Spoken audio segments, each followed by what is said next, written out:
واو.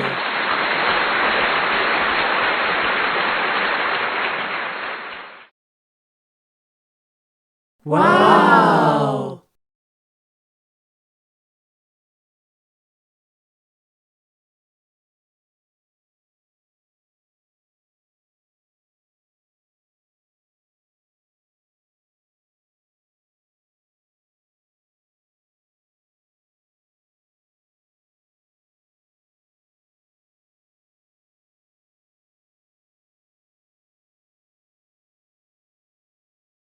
السلام عليكم ورحمة الله وبركاته. أهلا بكم حبايبي متابعين قناتي قناتنا نهوم.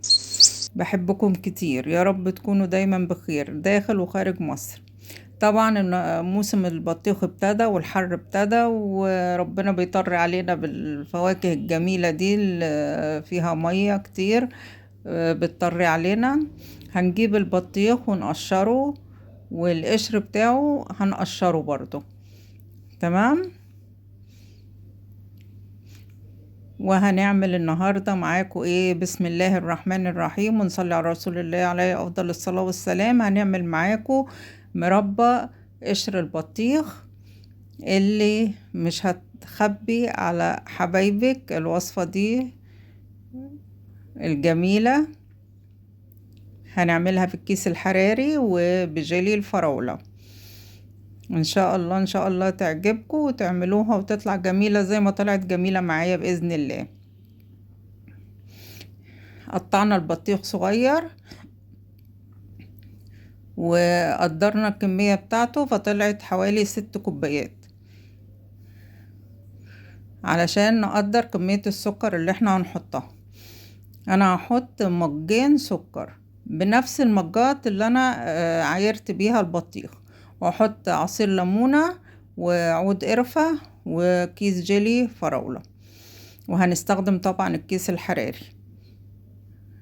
هنحط كوبايتين سكر على او مجين سكر على 6 مجات قشر بطيخ.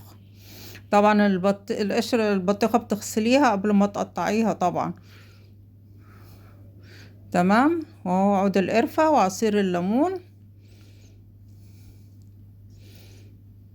هنحط كل المكونات في الطبق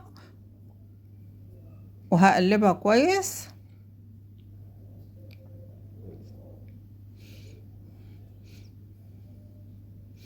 هقلبها كلها مع بعضها كده قبل ما احطها في الكيس الحراري. وممكن تحطيها في الكيس الحراري على طول ويعني وتقلبيها في الكيس يعني، بس انا بفضل اعمل كده. طبعا وصفات البطيخ ما بتخلص وقشر البطيخ ما بتخلص، فان شاء الله. دلوقتي قلبناها، بنقلبها اهو كويس. وهنستخدم الكيس الحراري تقريبا مقاس الوسط يعني. دلوقتي هنحطها في الكيس الحراري اهو، وهنعبيها.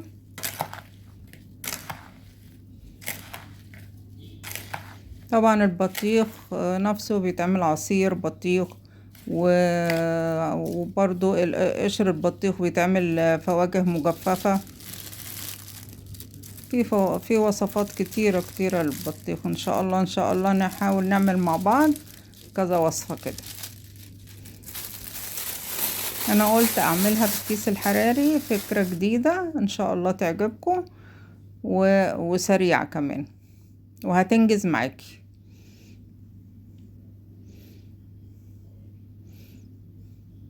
هنحط الكمية كلها.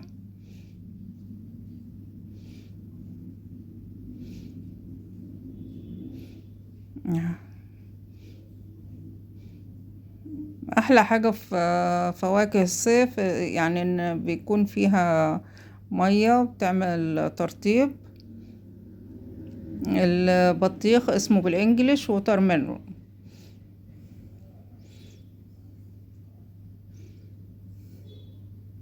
خلاص حبيناها في الكيس. وهنبتدي دلوقتي هنربط الكيس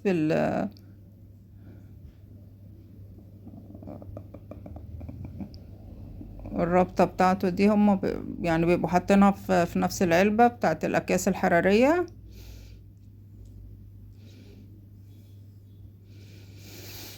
تمام كده. خلاص، هنجيب بقى صينية وهنحط فيها الايه الكيس الحراري، مش هنضيف لها مية ولا اي حاجة خالص. نرجها كده شوية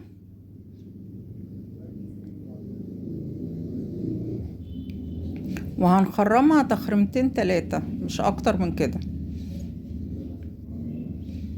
تمام، حوالي 3 تخريبات يعني. اهو جاهزة بقى، وهندخلها الفرن ونحطها في الدور الوسطاني. هتاخد معانا حوالي ساعة حسب الفرن بتاعك. يعني ما تخافوش لو المية يعني ده زي شربات يعني طلع بره كده، ما تخافوش، ما تقلقوش. ده اللي هيساعد. دلوقتي هنضربها في الخلاط، فده هيساعد. ممكن تضربيها بالهاند بلندر زي ما انت عايزة، في الخلاط او الهاند بلندر. تمام كده. هنفرقها كده شوية يعني تبرد شوية معانا شوية كده.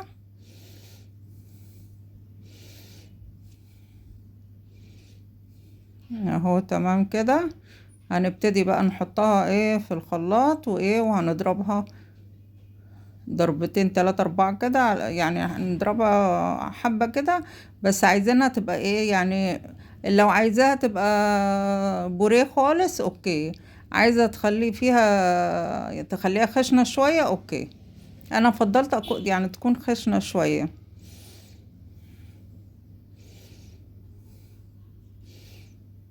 وطبعا قشر البطيخ الجيلي هو اللي بيديله الطعم، اي حاجة بتضيفها له هي اللي بتديها الطعم، لانه يعني هو ما يعني ملوش طعم اصلا.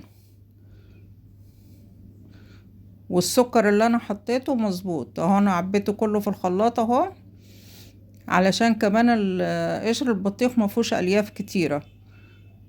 اهو بصوا ضربته، الضربة دي حلوة قوي. انا بالنسبة لي حلوة، ممكن عايز تضربيها اكتر اوكي. دلوقتي بقى هنعمل حركة بسيطة كده علشان نبخر ايه بقية المية اللي فيه. حطيتها في صينية، في طاسة كده او حلة زي ما يعجبك يعني، وهغليها غلوتين 3 على النار، على البوتاجاز يعني، عشان ايه المية اللي فيها دي تتبخر، عشان تبقى بقى مربع على اصولها زي ما انتوا عايزين.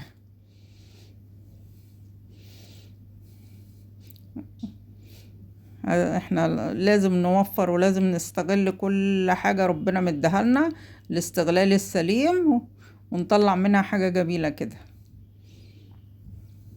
شايفين بتتبخر اهي المية اهو. خلاص كده تمام، زي ما تكوني بتسبكي صلصة الطماطم كده. بصوا بتلمع ازاي ما شاء الله، اللي مديها اللمعة دي طبعا الجيلي اهو. بصوا بردت شوية وهعبيها في البرطمان.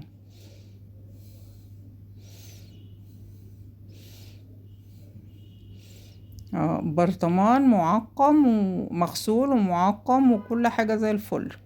كل حاجتك تبقى زي الفل، النتيجة بتاعتك تبقى آخر جمال.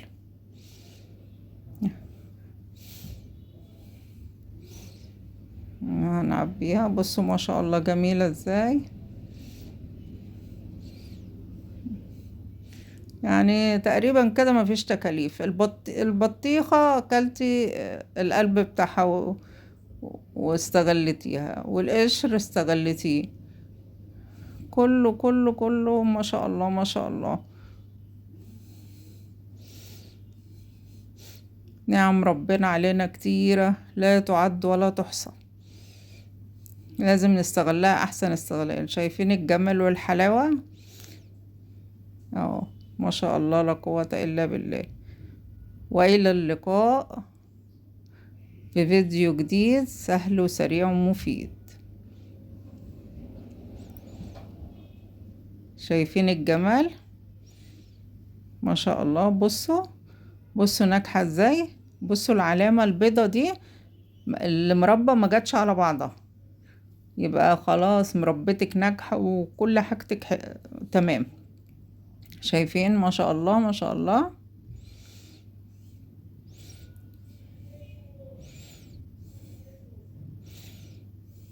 اهو بصوا، كل ما تبرد كمان هتتقل معانا اكتر، بس هي مظبوطة مظبوطة مظبوطة ما شاء الله لا قوة الا بالله. ندوق الطعم بقى الجميل ده. روعة روعة روعة روعة. ما شاء الله لا قوة الا بالله. مظبوطة وكل حاجة، كل مكوناتها ومقاديرها مظبوطة، وبألف هنا وشفا عليكم. والسلام عليكم ورحمة الله وبركاته. إلى اللقاء في فيديو جديد سهل وسريع.